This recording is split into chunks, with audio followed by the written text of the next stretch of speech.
देखिए, गांधी परिवार का जो ये रवैया है, तेलंगाना के लोग बहुत अच्छे तरीके से इनसे वाकिफ़ है। इनके रवैया जैसा है, जब अगर कोई इलेक्शन होगा तो सारा गांधी परिवार देश के हर कोने कोने पे उनको ले जाया जाता है, उनको घुमाया जाता है, उनके नाम पे वोट मांगा जाता है।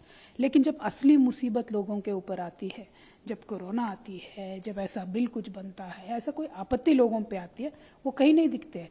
ना मुसलमानों के मामले में दिखते हैं, ना कल HCU के मामले में दिखे, ना कहीं दिखते हैं।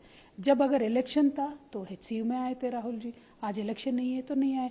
इलेक्शन के टाइम पे मुसलमानों के मीटिंग में जाते हैं, बात करते हैं। और आज जब सही इस देश के मुसलमान पे आपत्ति आती है तो राहुल गांधी गायब रहते हैं। प्रियंका जी तो थे ही नहीं पार्लियामेंट में। सोनिया मैडम तो एटलीस्ट आधी रात तक बैठ के उन्होंने वोट किया, लेकिन बाकी इन्होंने बात भी नहीं किया। राहुल जी ने क्यों बात नहीं किया? हर बात पे, हर छोटे बात पे बात करते हैं, क्यों बात नहीं किया इन्होंने?